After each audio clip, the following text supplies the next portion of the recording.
I'm divorcing that parasite who can't even do housework. And I'm demanding $60,000 in compensation. I thought I was the only one who believed we had a happy marriage after meeting Nyle at a local event. Nyle had an affair with a new female employee at his workplace, and when I was hospitalized, he didn't even check on me. Even when I was in the hospital with the severe injury of having both legs amputated, I felt desperately lonely. During that time, I can't believe he was carrying on with his mistress. Moreover, when I think about how he could say such horrible things with a straight face, I feel utterly helpless. I decided to quietly step aside. And just when I was trying to focus on my main business, an opportunity for revenge presented itself. His carefree time with his mistress won't last long. He'd better be prepared. People who can hurt others without remorse deserve appropriate consequences. I'm Blair, turning 35 this year. After graduating from college, I've been working as a part-time employee at an office while helping with the family business. When I first started working part-time right after college graduation, some people gave me skeptical looks, but I've gotten used to those reactions now. There's no need to explain that I work this way because of my parents' advice to gain experience in other jobs while learning the family business. Some people say, "You're young, you should work as a full-time employee," but everyone has their own circumstances, and I wish they'd mind their own business. Recently, I've become more accustomed to the family business and have been entrusted with most of the work. Eventually, I'll need to be able to handle the business on my own, so I need to train hard now. I met my husband Nyle at a local business event. My part-time workplace asked me to help with the event. Being someone who can't refuse when asked, I ended up participating in this unfamiliar event. Though I was there for work, I met Nyle, who was working at the neighboring booth. It's rare to see a woman participating in this event. Oh, really? This is my first time. Are there usually not many? Very few, so it caught my attention. I participate in this event every year, so please don't hesitate to ask if you have any questions. At first, it was just polite conversation, but as we talked during breaks, he became someone I found intriguing. It didn't take long for us to exchange contact information and start regularly communicating.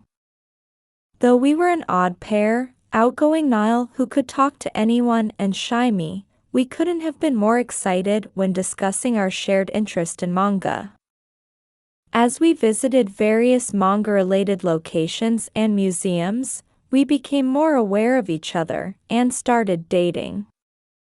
After dating for a while, on our second Christmas Eve, while walking through the lit-up streets, Nyle suddenly stopped.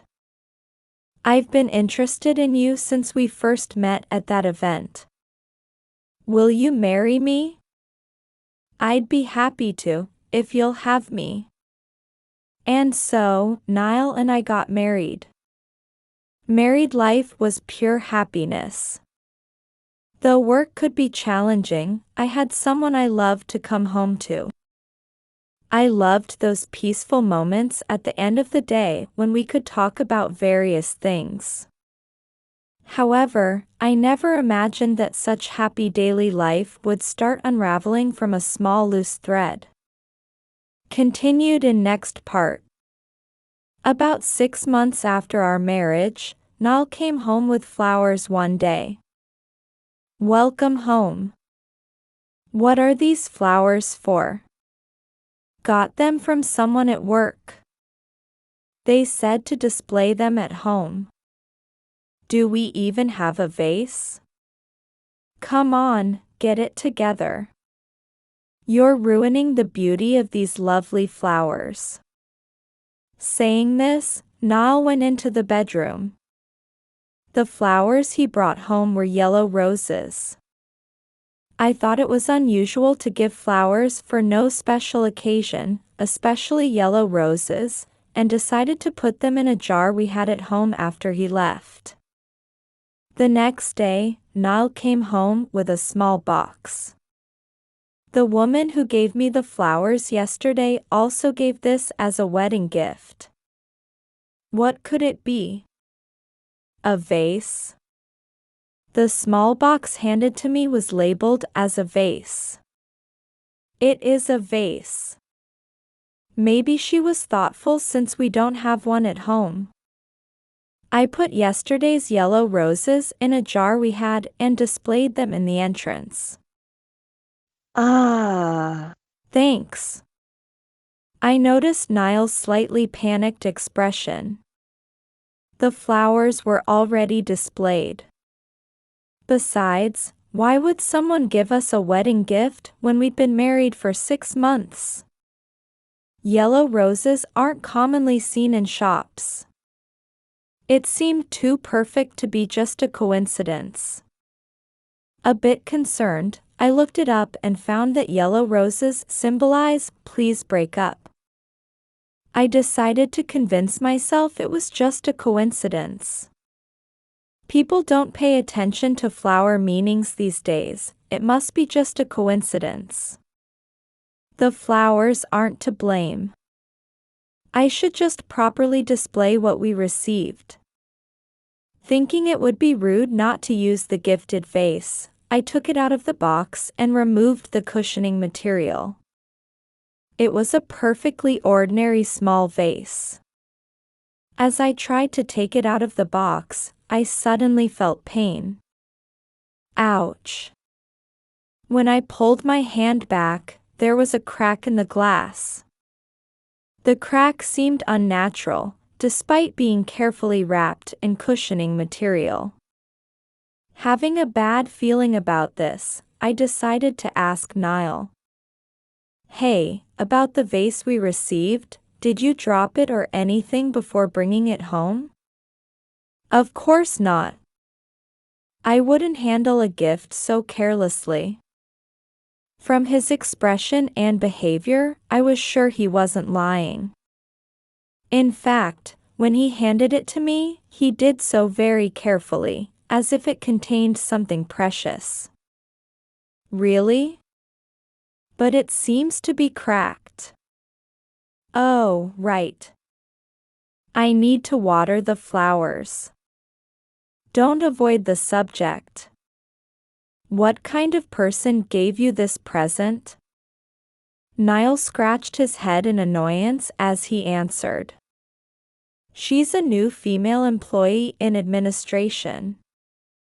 Why are you so concerned about this? Well, I'm just. Then it's none of your business what gifts I receive, right? Are you going to interfere with everything? From that day on, Nile's tone became much harsher. Every time he opened his mouth, it was full of sarcasm that made me feel sick. Whenever something happened, he would speak to me in an accusatory tone, so I lived constantly on edge, trying not to be blamed. One day, when Nyle was drinking at home and in an unusually good mood, I decided to take a chance and ask him. Hey, I'd like to send a return gift for the roses and vase from the other day. What do you think would be good? If you don't mind, I could pick something. No, don't do anything unnecessary. It's a gift I received, so it would be rude if I didn't choose the return gift myself. But I'm telling you not to butt in. You're so dense. The flower meaning of break up, Nile's attitude, his suspicious refusal to let me choose a return gift. Maybe it was woman's intuition. I decided to secretly hire a detective to investigate. Thanks to the detective being extremely competent, the investigation results quickly arrived in my hands. Looking at the results, I was unsure what to do. The feelings of still loving Nyle and uncertainty about whether I could trust him going forward. And above all, facing the truth so soon after marriage left me paralyzed. While entangled in these problems, I decided to watch and think for a while. I thought I didn't need to act immediately on these investigation results. I could keep them as a trump card if needed. Believing it might just be a temporary lapse in judgment, I returned to my daily life with Nyle. Whether that was right or wrong, I didn't know. Continued in next part. One day, my boss at work asked me to get some documents from the warehouse. The old documents were supposed to be in the back of the warehouse. While searching for the requested documents in the dark warehouse, I caught my foot on a stepladder. Unfortunately, I got caught on stacked documents and containers, which came crashing down with tremendous force. Unable to escape, I ended up buried under a mass of documents and containers. I was apparently discovered by someone from another department and taken to the hospital. I had lost consciousness after being buried under the containers and had no memory of it. Before I could even feel relieved about regaining consciousness, the doctor gave me devastating news. Apparently, the way the containers had fallen was particularly unfortunate, and I would need both legs amputated.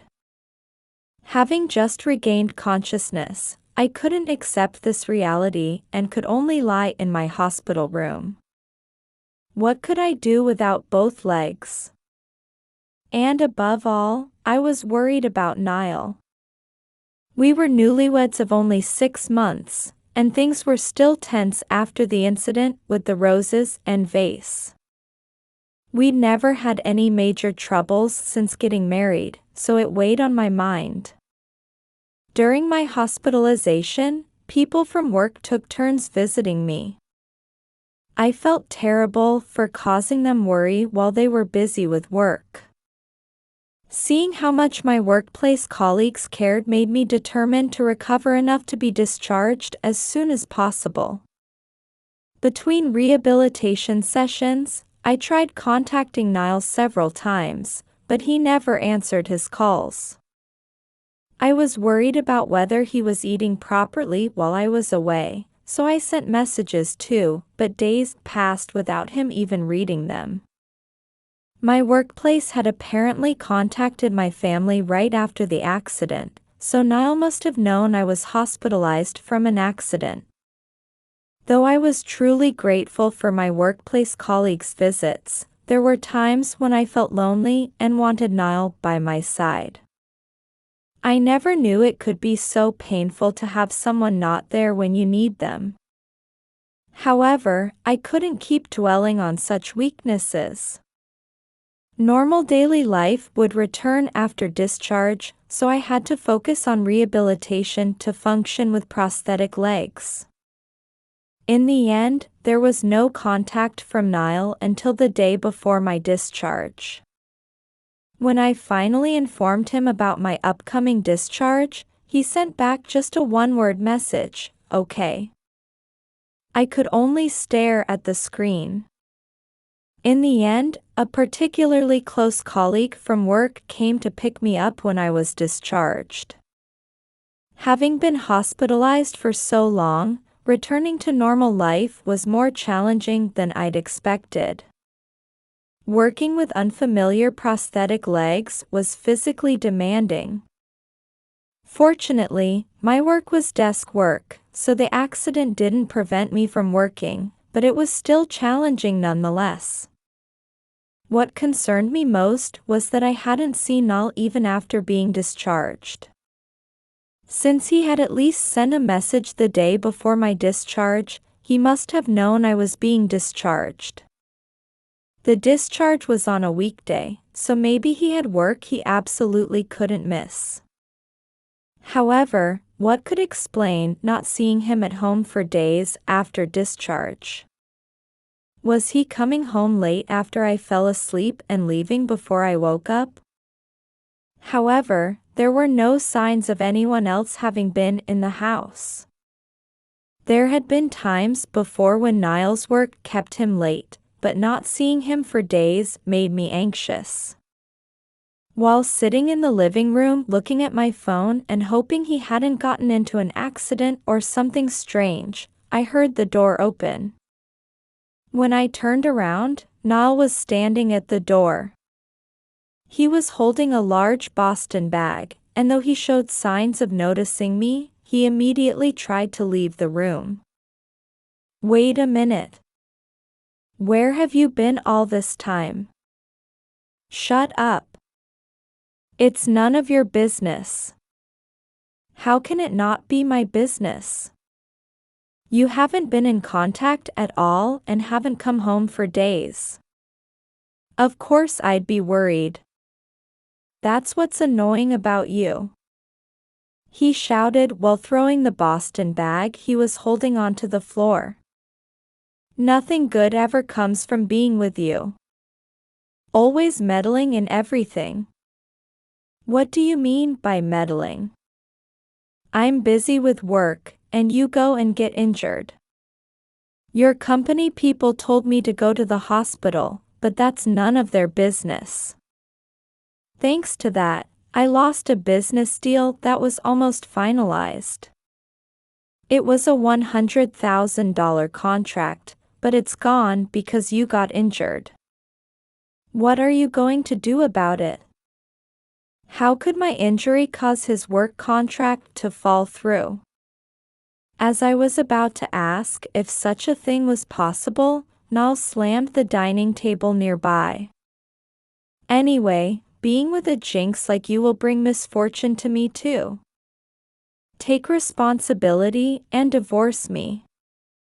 What? Why so suddenly? Without answering my question, Nyle took out a piece of paper from the Boston bag and thrust it in front of me. I'm divorcing this parasite who can't even do housework. And I'm demanding $60,000 in compensation. Divorce? Compensation? Of course. You caused me mental anguish and interfered with my work. Could such a thing be possible? Was this person speaking seriously with a straight face really the man I once loved? As I struggled to respond, he pressed closer. Your only answer is yes. I won't accept anything else. Yes. I had no energy left to cry, and could only sign the divorce papers Nyle handed me. You submit the divorce papers. I'm too busy. I promptly submitted the divorce papers. Now I'm single. I don't have time to dwell on this. I packed my belongings and left the house.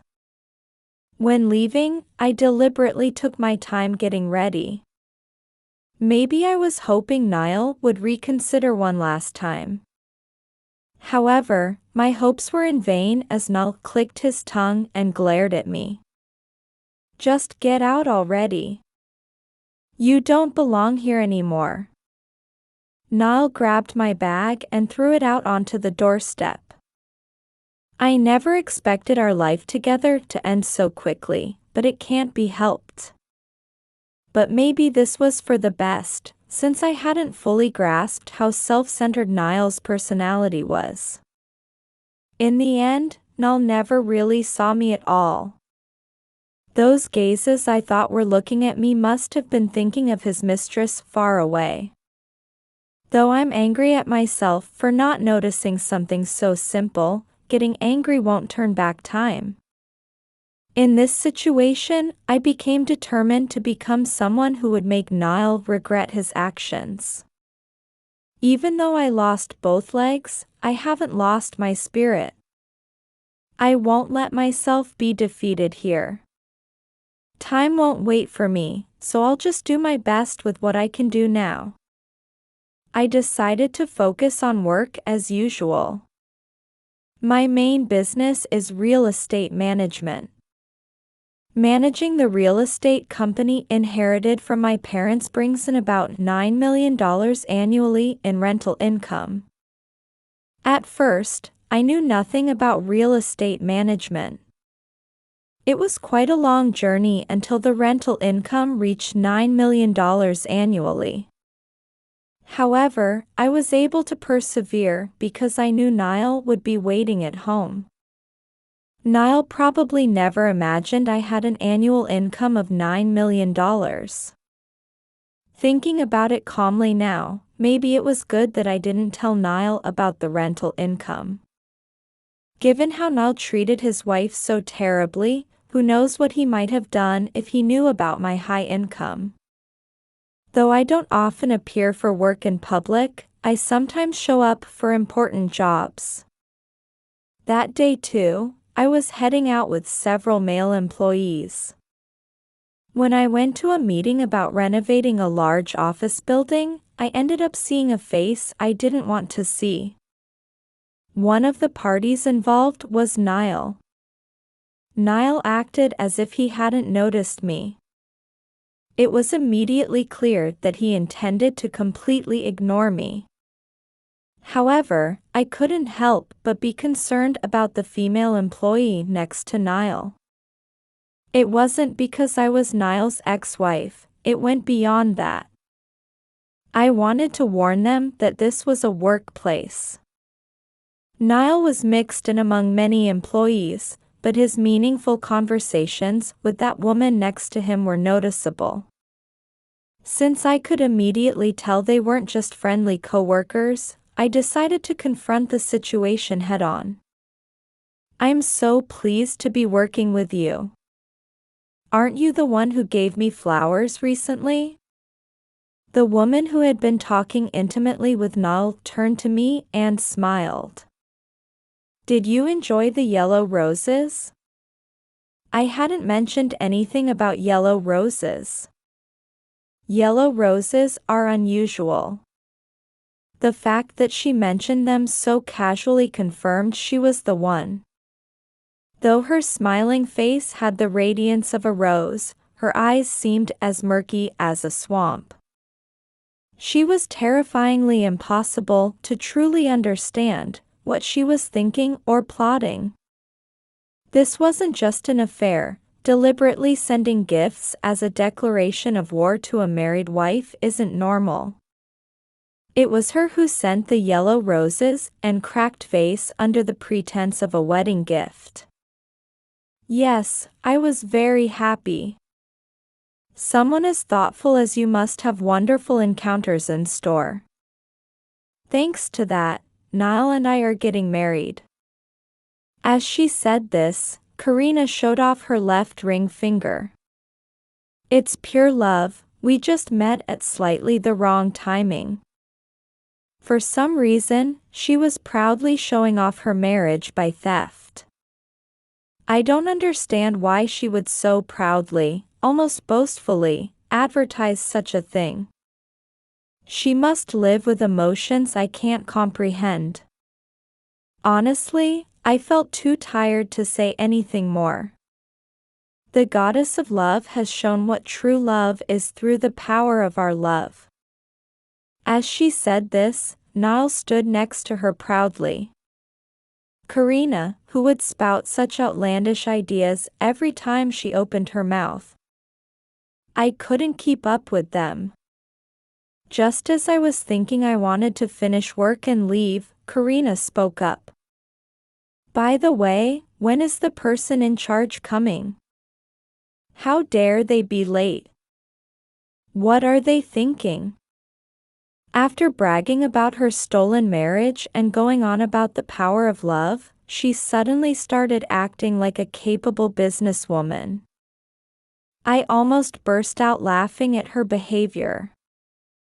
I told the pair, Karina, who was checking her watch irritably, and Nyle, who was subtly placing his hand on her waist. That would be me. I'm in charge of this building and its renovation. The two looked at me with bewildered expressions. Nyle in particular looked even more foolish than usual. Are you delusional as well? I know you're bitter about losing your husband, but lying in this situation is inappropriate. She had decided my statement was a lie, so this was her response. However, Nyle suddenly had a realization and pointed at my face. That can't be right. You're just an office worker, aren't you? I was helping with the family business while doing office work. The family business being this, I didn't see any need to mention it before. But it's none of your concern anymore. Nyle and Karina still looked unconvinced, but after checking with the surrounding employees and stakeholders, they finally seemed to accept it.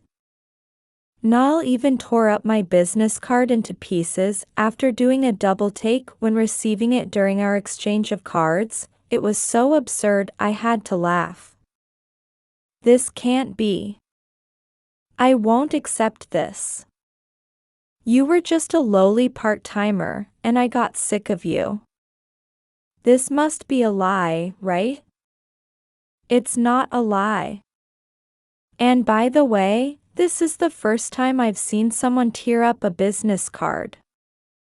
In all my years of exchanging business cards through work, I've never seen such extremely rude behavior.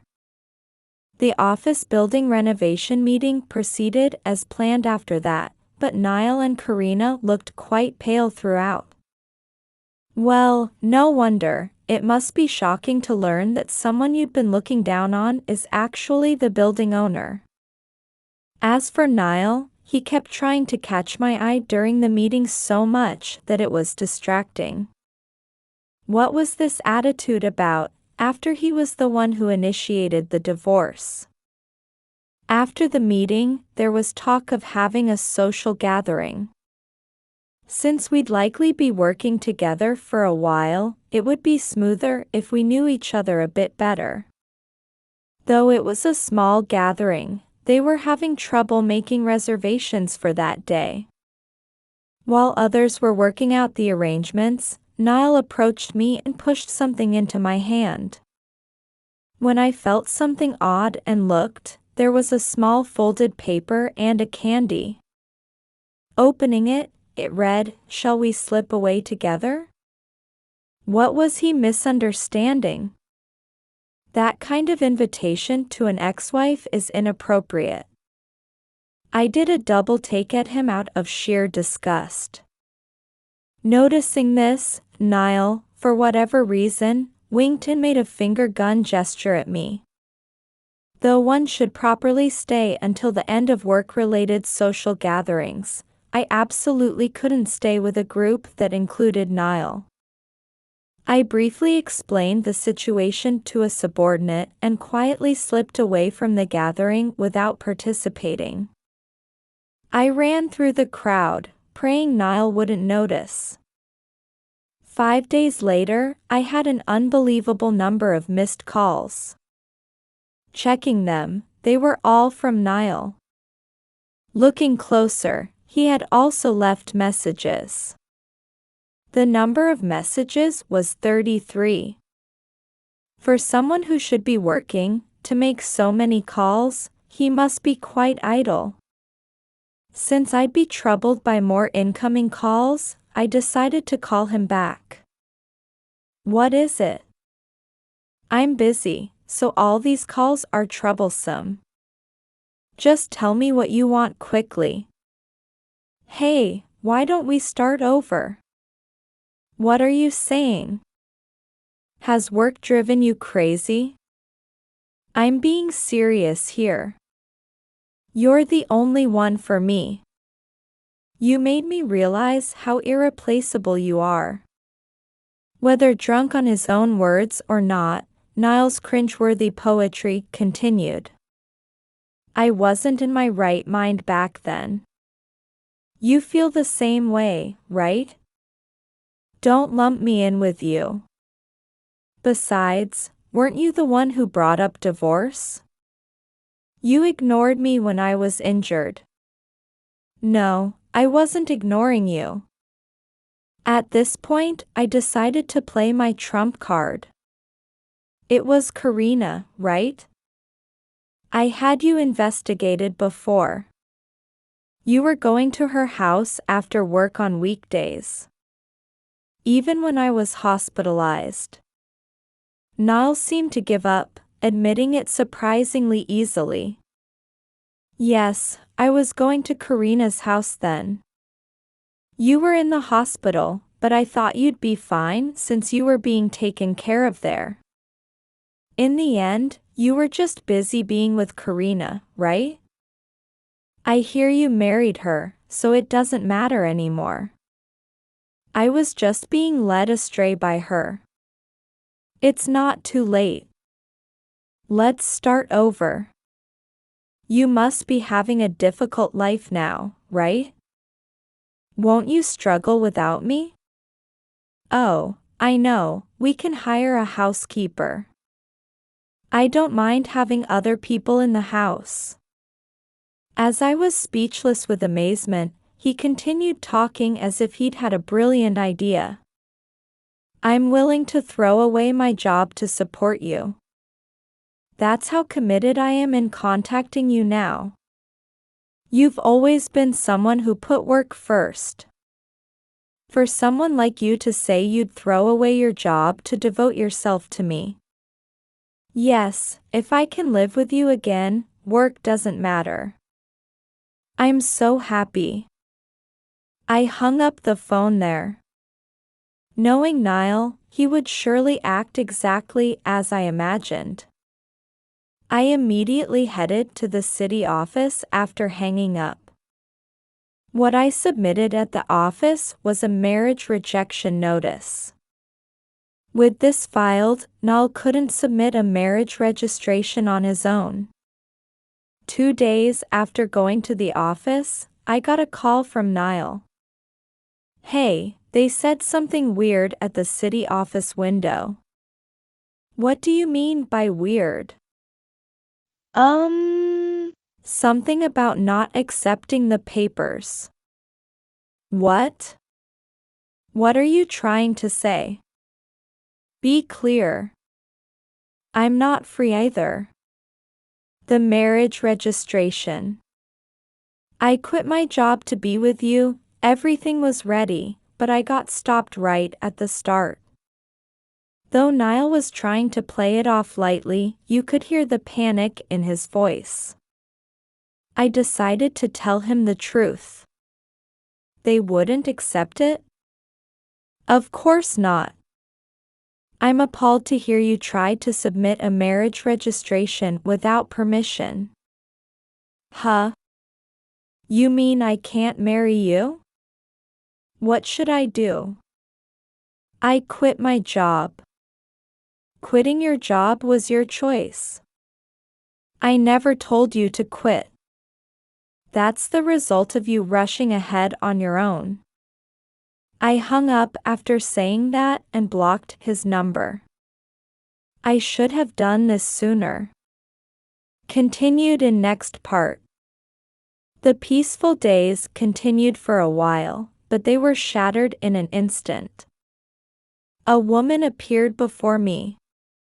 In disheveled clothes, with messy hair and sharp upturned eyes. This is all your fault. No one at work talks to me anymore. Niles disappeared somewhere. What are you trying to do? Take responsibility. For a moment I didn't understand what was happening, but I recognized her voice as Karina's. There was no trace left of how she had proudly talked about the yellow roses. She was just an aggressive woman having a hysterical outburst. Though I knew I had nothing to fear from her, it wasn't pleasant seeing her up close screaming in a shrill voice. Is this about Nyle? That's none of my business anymore, so excuse me. How can you say it's none of your business? Because of you, I lost my job, I have no money, you really are a jinx. With this one comment, I finally understood something. You two are very much alike. You're perfect for each other. What do you mean? Nyle called me a jinx too. Like a parting shot when things didn't go his way. So what? You are a jinx. What's wrong with stating facts? Why don't you think about what's wrong yourself? I have no obligation to teach you, and you're being a nuisance. If you continue stalking me, I'll call the police. At that, Karina lunged at me in rage. The force almost dislodged my prosthetic leg, making it hard to keep my balance. I fell, and the personal alarm I always carried started blaring. People around us turned to look at the noise. As I was being manhandled by Karina, the police arrived. Apparently someone who witnessed the commotion had called them. I explained the situation to the police and had them check the security cameras.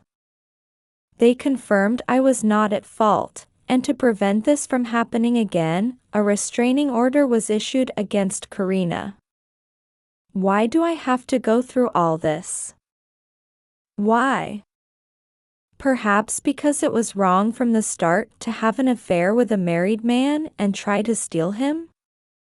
I'll be requesting compensation through my lawyer, so please respond accordingly. I decided to demand compensation from Karina because I couldn't let her get away with this without consequences. I wanted her to suffer as the person responsible for destroying my marriage with Nyle and having the affair. I later heard through the grapevine that Nyle had apparently rushed headlong into imagining a life of leisure after remarrying me, which is surprising. He had imagined divorcing Karina, remarrying me, and living an easy life off the rental income without working. It's astounding. As a result, he's apparently having considerable difficulty finding new employment. As for Karina, word spread around the office about her involvement with a married man, and she's in an extremely uncomfortable position. However, between the compensation she owes me and needing to work to survive, you could say this is the result of being blinded by immediate desires and money. Though it's not my concern, she's an adult and should have controlled her emotions and acted properly. My real estate management business is thriving, and I live off the rental income. Though living off rental income might sound nice, the various tasks required to maintain that income are actually quite challenging. Since all the work involves large sums of money, I'm always tense. Being constantly tense means no time to relax, and honestly, it's quite tough. Trying to change this lifestyle a bit, I decided to get a pet. I'd heard pets can be therapeutic, and I can now confirm this is true. When playing with my dog, I can forget about difficult things and work stress. I intend to fully appreciate and be grateful for the happiness and joy I have now, living each day mindfully.